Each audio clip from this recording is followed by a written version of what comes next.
Hello and welcome to my channel. If you're new here, my name is Ellie and I'm coming to you from my lovely office. I'm sorry that the quality of this video is not maybe that good. I'm taking it on my laptop because there's something that I want to talk about. I haven't thought about what I'm going to say about this yet, so hopefully it will kind of work out.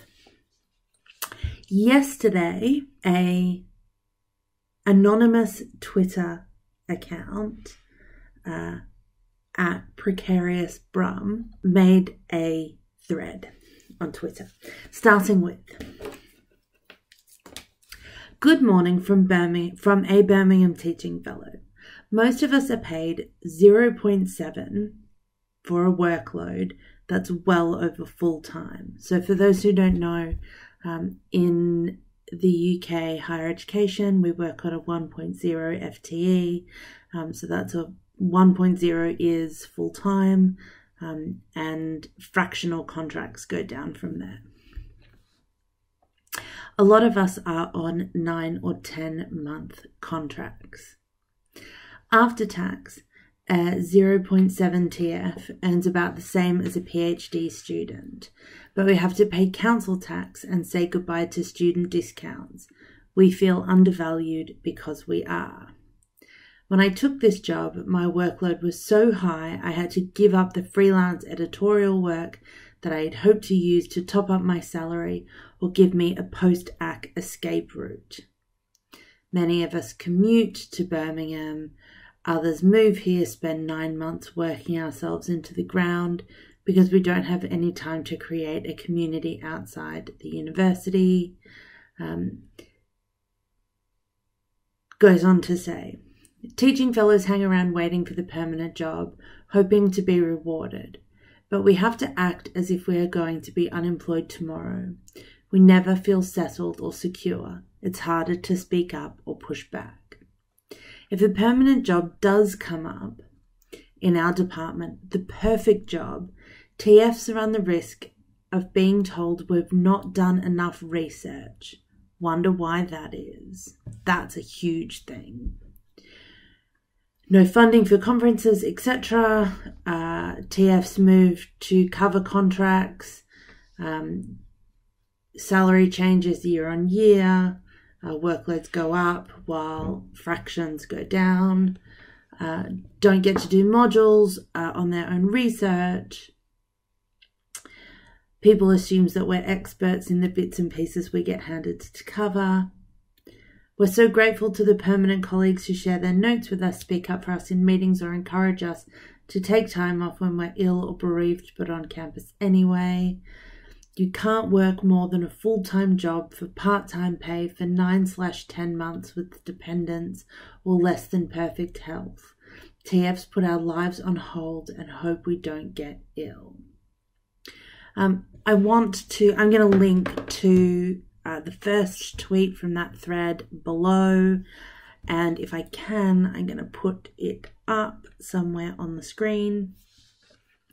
I have a few things to say about this because it's so important that this is a conversation which we start having, because the way that teaching fellows are treated in a lot of circumstances, not all, I don't want to go down that whole hashtag not all departments, systemically, the issues with using teaching fellows and other kinds of casualized staff are huge.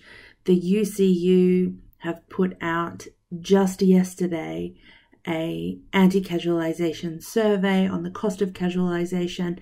I'm also going to link that below. Please fill it out. If you are a casualized academic in the UK or work in a university, it also covers casualized professional services staff and other like learning assistant staff and all that sort of stuff. So if you come under UCU, then please fill it out. I have nothing to do with that. I just want our voices to be heard. So I want to gosh, I've already been talking for 5 minutes. I want to say a few things about how I feel about being precarious. And I know I've spoken a lot about this kind of thing before, but I want to, I guess, be a bit more open, honest, because I am very open and very honest in snippets. I don't, I talk about having an illness, but I don't talk about the effects of that illness on my work, on my life. And it's something which currently, sorry, I'm playing with some Play-Doh because I'm a bit anxious. It's something that, like, really recently in the job that I have now has made me realize that, I am very affected in my work by changes in my mental health, and a lot of that comes from the fact that I am casualized, the fact that I have no stability, that I have no long-term, no way that, I can plan long-term. We had a lot of problems getting our mortgage because, fixed term contract, all of that kind of stuff.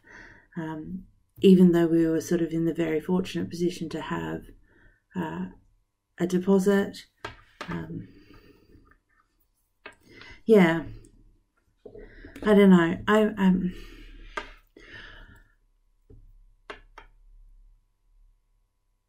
I see the way that some of my friends have been affected by casualization in the academy, by the fact that there are far, far fewer jobs than qualified candidates, by the fact that we are really at the whim of hiring committees and other people's judgment. Just this week, I tweeted about this yesterday, just this week I found out that my Leverhulme application, the last one that I could possibly put in, is not going to be put forward by the department that I had wanted to submit through because it doesn't fit. And I'm quite sick of getting the feedback that my project is really good, it just doesn't fit anywhere, because it makes me feel like I don't fit anywhere. And every day I come into work and I sit in somebody else's office with all their stuff. My books are piled up on the desk because I have no space to put them. And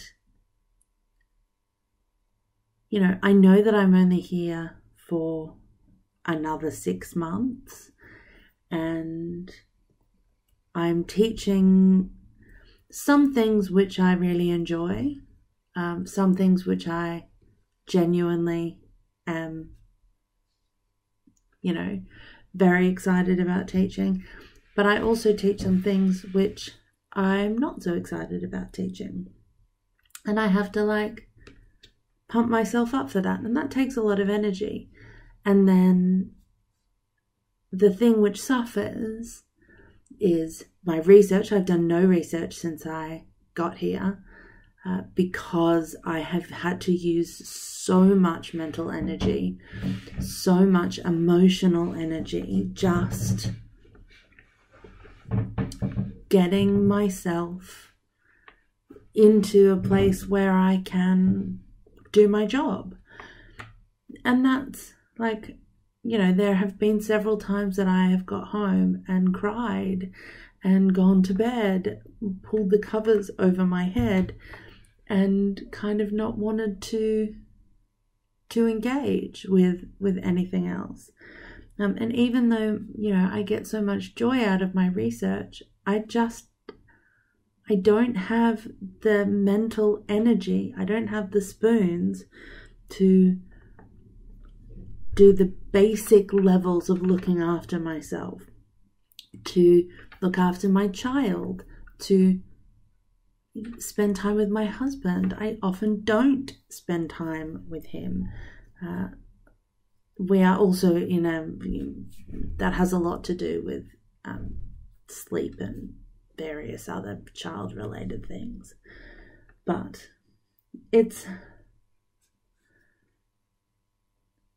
like the cost of being transitory, being constantly liminal, and being constantly told that you're not good enough because academia is built on rejection. And yeah. So I don't know if I have anything else to say, really. It's okay if things are tough.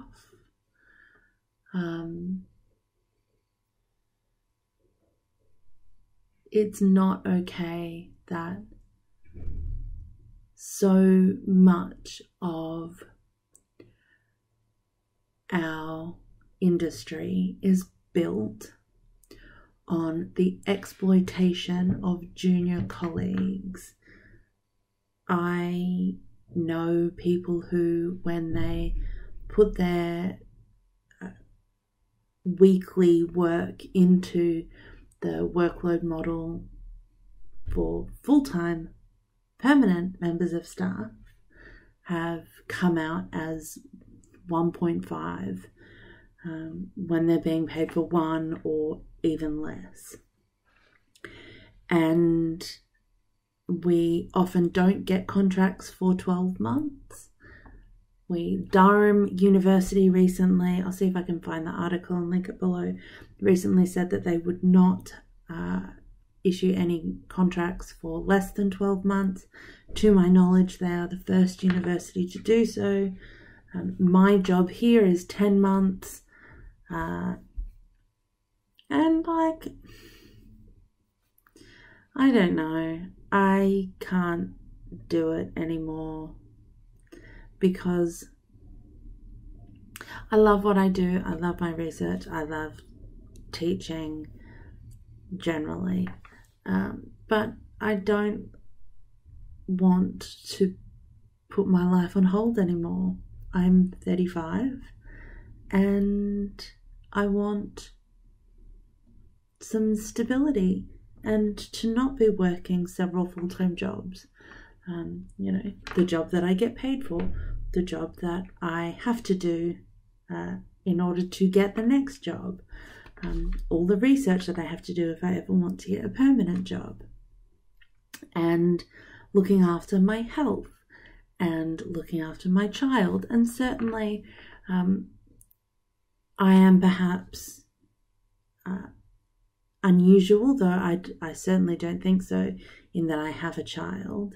And I'm definitely not unusual in that I have an illness.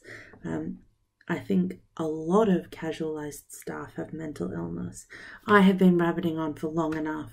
I am, at this point in time, I don't think I have anything else to say. I'm sure I will always have more to say about being precarious. So thank you so much for watching. All the links are below. All the links to my social media and my coffee are below. Please get in touch. Share your stories if you would like to. Please take the UCU survey if you're eligible. If you're not, please share it on social media or with your friends and colleagues who are eligible. And I will see you in the next video. Bye.